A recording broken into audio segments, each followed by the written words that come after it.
Hi everyone, welcome or welcome back to my channel. This is Reads with Lauren. I'm Lauren and it's great to chat with you today.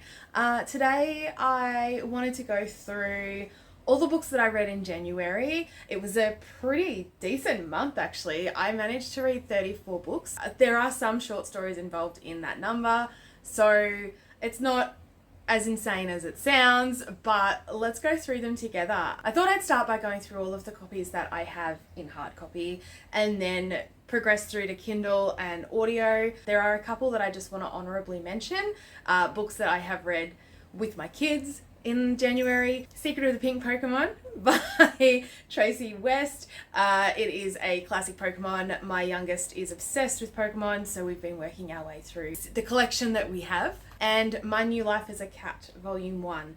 This manga is super cute.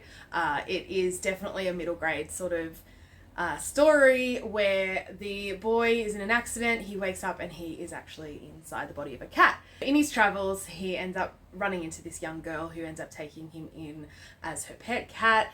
And what ensues is quite hilarious. He's on this mission to try and find out what has happened and why he's in the body of a cat. But he's a cat, so mostly he's sleeping or enjoying cuddles. It's super cute. I'm not sure if we'll buy the rest, but this was a cute read that I did with my 10-year-old. So those are the honourable mentions, but now let's get on to the goodies. And the first books that I read in January were volumes 1 and 2 of Saga, very quickly followed by volume 3 after purchasing it, and that was in my haul video. So if you want to learn a little bit more about this one, please check that one out. However, I enjoyed these. I wanted to check them out because I have seen the compendiums everywhere and I thought I should probably make sure I like it before I invest in those big expensive compendiums. And I think that I will be going ahead with that. So they're quite good and I do recommend them. The next hard copy book that I read in January is Gwen and Art Are Not in Love by Lex Croucher. This is a really cute young adult romance. It is a queer romance, which I am always drawn to. This is set after the Knights of the Round Table. So Gwen and Art are named after the characters from Camelot.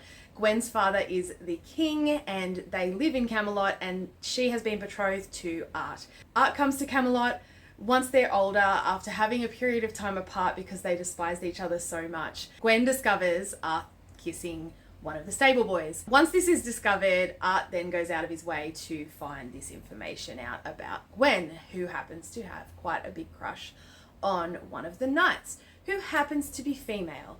So what ensues from there is they end up building this beautiful connection because they are sort of blackmailed to continue this arranged marriage, and they kind of keep this secret from everybody else. Obviously things occurred, drama unfolds, and it's just a really cute, sweet, young adult romance. I really enjoyed it. It was a very fluffy read, and even though there was some topics that were addressed that are quite serious, I actually really thoroughly enjoyed this, and I did giggle a couple of times because the banter between characters was just amazing. I recommend this one if you're after a really cute queer romance that's just fluffy and just nice to read. The next hard copy book that I read in January was one that I picked up from a secondhand bookstore for 50 cents. I didn't realize that it was as current as it is because I thought, obviously, with it being the 50-cent bucket, all the other ones that I picked up were written in the 80s or the 90s. So it was really interesting to discover that this one was actually published only in 2020, and that is The Guilty Wife by Nina Manning. So this is an interesting book. It is classed as a mystery thriller. So in her young age, an accident occurs and she is obviously riddled with a lot of guilt from that and has not done the work to heal that trauma. So she's bringing it into her everyday life. She is now a mum, she now has a partner, the relationship is sour, and she just starts this new job, which in turn ends up unfolding all of these different things. The twists and turns are okay. I didn't mind it, but it's not one that I would recommend to everybody. I found that the things that she was guilty about were not that big, and if she had have done the inner work a lot younger, she would have realized that, you know, half of the things that occurred in this story were not her fault. But there are also some characters in there that are very questionable, and she does some things that are very questionable. She's definitely not a good person, good character based upon all of these years of trauma. Basically, this whole story was just me wondering what could it possibly be that was so bad, and why has she not done the work? So yeah, it was all right. I definitely wouldn't say that it was one of my favorites. I'd probably put it at like a 3 stars out of 5. The 3 is kind of like my ballpoint, where it's like, you know, if I don't despise it and I don't absolutely love it, I will give it a 3. The writing's okay, the storyline's okay, but it was a frustrating book to read, just knowing that there was all this trauma that she wasn't working through, and some of the decisions she makes are not the greatest. And I just realized that I didn't do star ratings. So Saga, I would give Volume 1, I would say 4 stars. Volume 2, 4.5. Volume 3, probably 4.5. So really good series. And Gwen and Art are not in love. I would give this about a 4. It was very fluffy, very cute, but not blow me away sort of writing. So yeah, that's the star rating so far. The next I read in my 24-hour reading vlog. If you haven't checked that out yet, please do. It was my very first time, and it was an interesting time, if nothing else.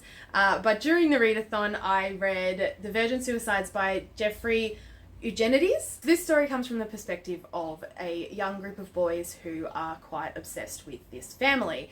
And the family is a family with 5 children, all girls, and the youngest decides to take her own life. And then this sort of goes through what occurs in between that and when the rest of them decide to take their life. So it's bleak because it's written as the young men who were quite obsessed with these characters. There is definitely that imprint of like a young teenage boy thinking with his other head. But it was a good read. It used to be one of my favorite movies, and reading it has made me want to check out the movie again. But yeah, it wasn't bad. It wasn't bad. I think I gave it about 3.5 stars. It would have been better if it was from someone else's perspective, but it was good. I didn't mind it. The next one I read in the readathon was Spiderlight by Sarah Rain. This was a random pickup. I randomly picked this up, I think at the market for like $1, maybe $2. Based upon the blurb alone, it kind of starts off as like this sort of the same situation as The Guilty Wife, where it's this woman's come out of jail. This opens with her having left jail, and she decides to go to this small town and stay in this little cottage in order to sort of re-assimilate into society and life after 5 years in prison. So that's what you think it's about. But it does go through a few different character perspectives, and it also goes about 100 years in the past in that same cottage and what occurred in that town. It's a crazy read. Trigger warnings for sure. I couldn't believe it. Obviously, I had no idea what the book was about, so it kind of spun me out that it went the way that it did. But there was a lot of twists and turns, and I actually found that I really struggled to put this down, which was a big, big surprise, because I just figured it being like a random $2 mystery thriller that it would be kind of like The Guilty Wife, where it was like, that's okay. But I would actually give this a solid 3.5 to 4 stars. So if it's sort of your bag, check it out if you feel interested. The writing style is unique. She definitely has her own style. But yes, basically it's not just a story about a woman leaving jail, and all of the perspectives intertwine and come together. So yeah, Spiderlight. About 3.5, 4 stars. Not bad. The next book that I finished in that 24-hour reading challenge was Beloved by Toni Morrison. This was one that was definitely a booktube pickup. I picked up because a lot of people had said that they loved Toni Morrison's writing style. I went into this a little bit blind. I knew this was about a woman who was escaping slavery, and in the process of that, one of her daughters passed away. But I didn't realize what the story actually was. More than that, I thought that this was just going to face on grief, which it does. The unbelievably unfair mistreatment around this period of time, set in the 1800s. I would say like magical realism in there that I wasn't expecting, but I really found it very interesting. And yeah, it certainly wasn't. I certainly went in blind and was completely shocked with how it went, but it was a fun time and I did enjoy it, and I thought that it was going to make me cry and it didn't, but there are definitely trigger warnings. If you haven't read this book and you'd like to, yeah, definitely check out the trigger warnings. But yeah, it wasn't bad. I think I gave it about 4 stars. I probably should have checked my ratings before I started this, but if it wasn't 4 stars, I would pump it up to a 4-star, because since I've thought about it, because it's been a week since I finished it, it's in my thoughts a lot. Yes, highly recommend, and I understand the hype behind Toni Morrison. This one was the last one I read this month, and that was The Graft by Martina Cole. I actually finished this one at like 11 o'clock on January the 31st. This was one that I had picked up at the markets as well, but I picked up a couple of the books to read the first couple of chapters and see if I was hooked in, which is why I started reading Spiderlight as well. This was really interesting in the start. It had me hooked in at the first couple of chapters. It opens with the main character, Nick, waking up during the middle of the night to hear noises downstairs in his house. His family is there, his wife and his children are all asleep, and so obviously he wants to keep them safe. So he goes downstairs and he discovers that someone is burgling his house. He proceeds to attack said burglar, who ends up dying. He ends up going a little bit too far, and the burglar doesn't wake up. So at the start, that's what you're told. It definitely wasn't how it progressed. I did not think that this was going to go the way that it did. Unreliable narration, horrible characters. As they were giving out clues during the story, I did sort of pick what the twist was going to be, but it was still quite shocking. And another one that I would highly recommend, trigger warnings, if you ever did decide to check it out. It wasn't bad. I didn't DNF it. It wasn't enough for me to DNF, but it was definitely not what I expected going into it.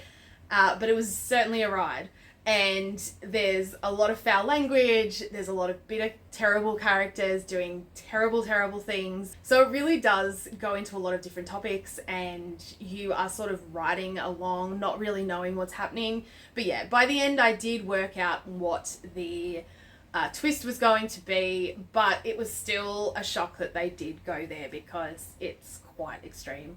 But yes, I would say this was a 3-star read. It was okay. Yeah, it was okay. Onto my Kindle and the ebooks that I read this month. I go on about this book series every video so far, so I won't delve too much into it, but that is the St. Mary's Chronicles. I read books 7 through to 10, as well as several of the short stories.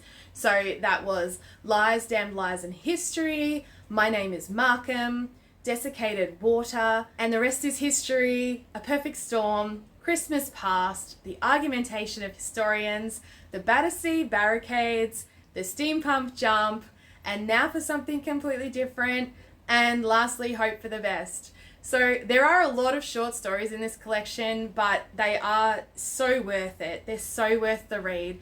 I love this series, and I will probably continue to go on about it every video. Especially while I'm reading them. I only have a few more left to read at this point before she releases any more, and then I'll progress to the Time Police series, but really good. If you like British humour and you like authors like Terry Pratchett, you will definitely like this series. They are incredibly fast-paced, incredibly fun, and all about time travel, and I could spout on about it for hours, but very highly recommended series. I really enjoy them. They're definitely not perfect, but they are 5-star ratings for me, purely because I just love them so much. They've made me cry, they've made me laugh. Really good series. Highly recommend. So that counts towards 11 of the stories that I read this year. So I clearly am enjoying them. Also in January, I ended up watching, after wanting to watch for a long time, Call Me By Your Name. It was beautiful. I really enjoyed the movie. However, I found that it was really hard to understand what was happening in the very beginning. So the next day, I ended up picking up the book because it had been on my Kindle for so long, and I wanted to know what was happening inside their heads. I wanted to know the thought processes, why things went the way they went. And honestly, having read it straight after watching the movie was such a great idea, and I'm really glad I did it because it gave me so much clarity, and now I'm super excited to watch the movie again because it just helped me understand what was going on in the movie. And I think now that I know the background and the thought process of the younger character, I can now look at it in a new light and understand what's going on. But yes, I really loved it. There were some quotes in that book that just had me by the heartstrings. I really loved it. And I read it so quickly. I think I read it in one sitting. I just absolutely adored it. If you haven't heard of it for some reason, it is an age gap romance between two men. It's set in Italy, and this student has come to spend a few weeks at this professor's Italian home and proceeds to have an affair with the professor's son. Might not be your cup of tea, but I'd seen Timothy's acting skills on TikTok, which brought me to watch the movie, which led me to read the book, and I loved it. I thought it was really great, and I loved that the book gave us a little bit more at the end. I'm sure that I only gave it about 4 stars, but I would say 4.5 now after a couple of weeks just sitting ruminating on it. There were obviously some very strange scenes, but also absolutely beautiful writing. But it was such a good book, and I read it very quickly. And if you haven't read it, I do recommend. And if you've seen the movie and you want to understand more, highly recommend the book. After that, I decided to delve into the Into Shadows short story collection, which is on Amazon. So that includes 7 short stories. However, in January, I read the first 3, and they were The Garden by Tomi Adeyemi, Persephone by Lev Grossman, and The 6 Deaths of the Saint by Alex E. Harrow. The Garden was okay. It didn't really give you a whole lot of story. It is hard to do, I understand, when the books are only 30 to 50 pages long, but I found it really underwhelming, so I would have given it about 2.5 stars.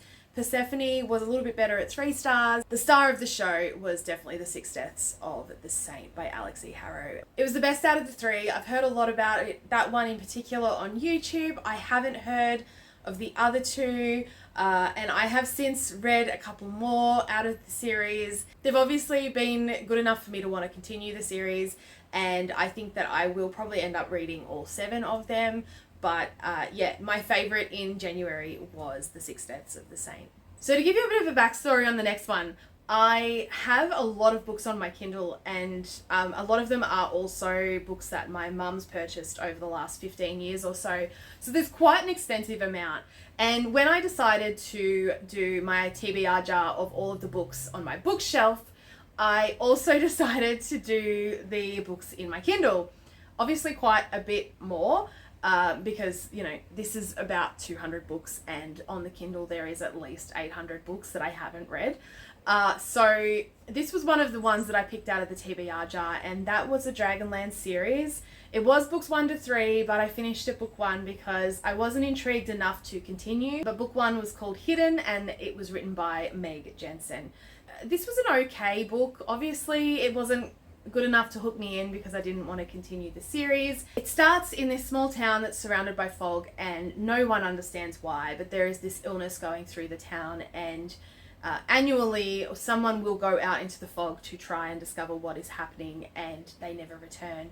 So when this sickness starts happening, our main character, who is a teenage girl, it is definitely YA fantasy romance, and she ends up going out into the fog with her best friend and her ex-partner. So it starts off with them heading out into the fog, and it definitely wasn't what I expected, but there's dragons. I mean, it was good. It was good. I'd give it about 3 stars, but it wasn't good enough for me to continue. So during that 24-hour readathon, I also read Giovanni's Room by James Baldwin. He's a young American who has moved to Paris.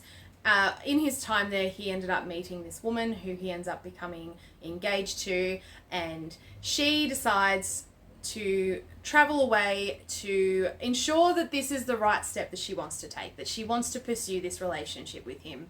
While she's away, he ends up meeting Giovanni and a relationship builds from there. He has to then decide if he's going to continue pursuing this relationship with his fiancée or if he will continue with this relationship with Giovanni. This was sort of the same situation. I kind of went in blind. I only really knew that much about it. I thought that it was going to delve a lot deeper into what occurs after he makes the choice that he makes. And it did to a degree, but it was a bit different to what I was expecting. However, I did really enjoy it. I found that the characters were, like a lot of the other books that I've been talking about, a little bit problematic. And I didn't necessarily agree with their choices, but I found it a really interesting character insight. And it was a fascinating way to look into the morality in the 50s when it came to a relationship with someone of the same gender. So I do highly recommend it. I think that I gave it 3.5 stars. It could have been a 4-star because the writing style was really great, but it just wasn't quite what I thought it was going to be. So it was still good, and I am still going to definitely read more of James Baldwin's work because he is a very good writer, and I definitely want to read more. Then the next book I read on my Kindle was To Be Taught If Fortunate by Becky Chambers. I love Becky Chambers' writing. The first book that I read from her is The Long Way to a Small and Angry Planet. So that was the first book in a series, the Wayfarer series, and they are all really sweet. The first book was my absolute favourite, but I did enjoy all of them. I then proceeded to go on to the Monk and Robot short stories that she wrote, which were also great. So I was really excited to venture into To Be Taught If Fortunate, as I know that this is a favourite of a lot of Becky Chambers fans. I really enjoyed it. However, I was left feeling like I wanted more. It does, and it's an open ending, and that can be really frustrating sometimes, and in this situation I was quite frustrated with it. The story's really good. It's set on this spaceship, and they are traveling to these different planets that haven't been seen before, haven't been accessed before, and they are basically cataloguing all of the species that they find along the way. And it's so interesting, and I really did love it, and I think that because it was so short and it had such an open ending, I think that was what frustrated me, because I just wanted more. I just wanted a little bit more. Becky Chambers is so comforting. I find her a really good comfort read, and I will probably read the Wayfarers series again at some point in the future because I thoroughly enjoy her writing style. I just love that her writing is so inclusive and it's so comforting, and it just feels like a warm hug. And now onto the audiobooks. So the audiobooks that I read this month were Your Weight Is Not the Problem by Lindy Cohen. This book taps into the issues with the diet culture that we have in our society and some of the things that we can do to unlearn the food rules and create new steps in order to be able to make better choices for ourselves in the long run. It was a good read. I've read similar stuff before, and I try to avoid the diet culture anyway, but it was very motivating, and I did enjoy the tips and tricks and the journal prompts that she used. So that's a great one to listen to if you are inclined to fall into the trap of diet culture. I do recommend it. I would probably say it was about a 4-star read. It gave me some good insights. It gave me some great reminders. And I've implemented some things since, which has been really great. After that, I read The Measure by Nikki Erlich.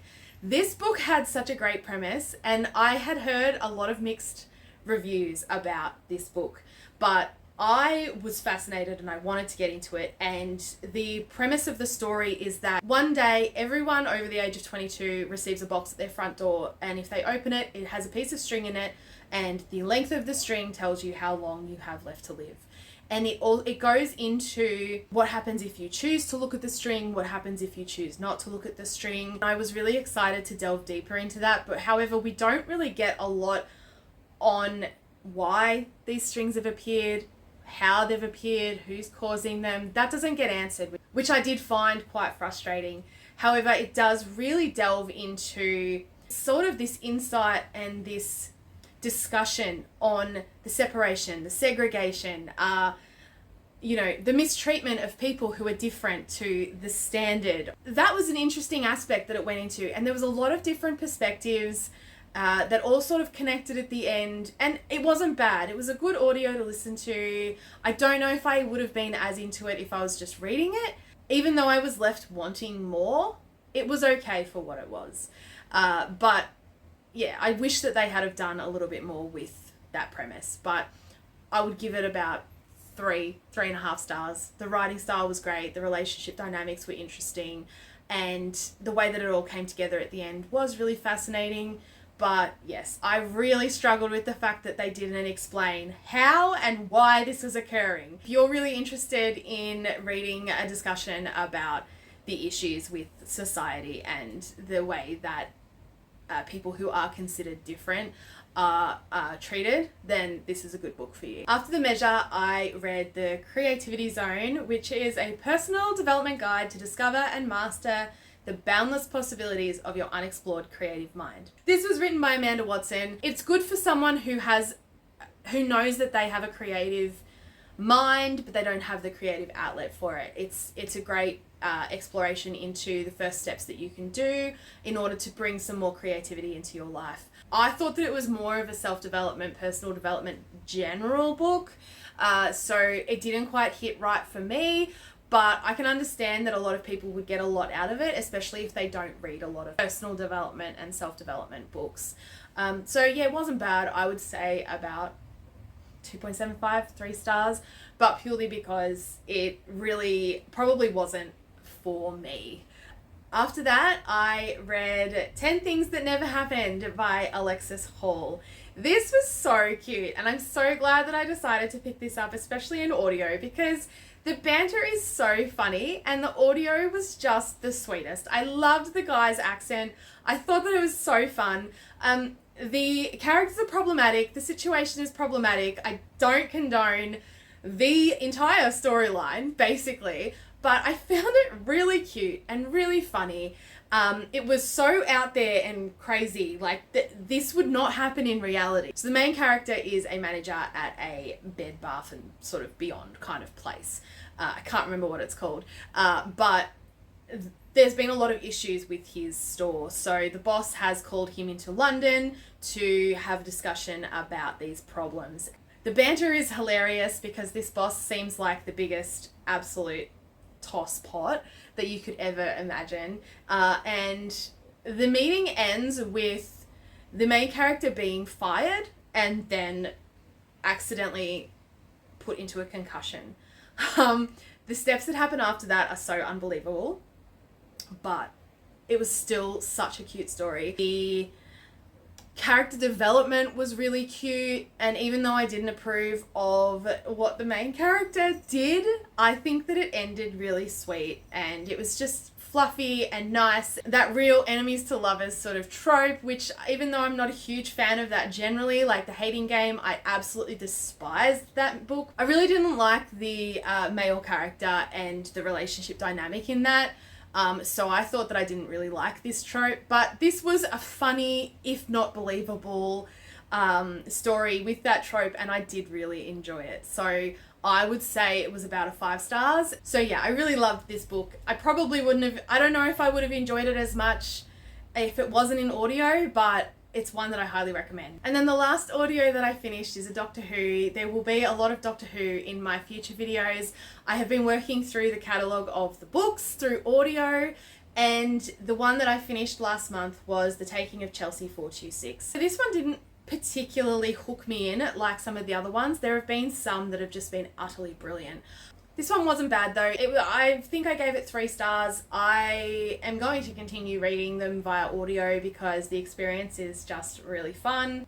That was the only Doctor Who book I read this month, which is a bit of a shock, and it probably won't stay that way. There will be months in the future where I'll be reading more. Especially with this new Doctor, I found I really struggled with the recent few seasons of Doctor Who, but I've really enjoyed delving into this new Doctor, and I think that he's going to be great. So it's really brought back my interest in Doctor Who. But yeah, this one probably wasn't my favourite out of the lot, but it was still a cool story to delve into. That's it. That's all the books I read in January. If you are still here at this point in the video, please comment and let me know what books you read in January, what you enjoyed, what you didn't enjoy. If you've got any books that you are really excited to read, let me know. I'd love to start a discussion with all of you. But yeah, that's all from me for now. So enjoy the rest of your day, and I look forward to seeing you in the next video very soon. Goodbye, darlings.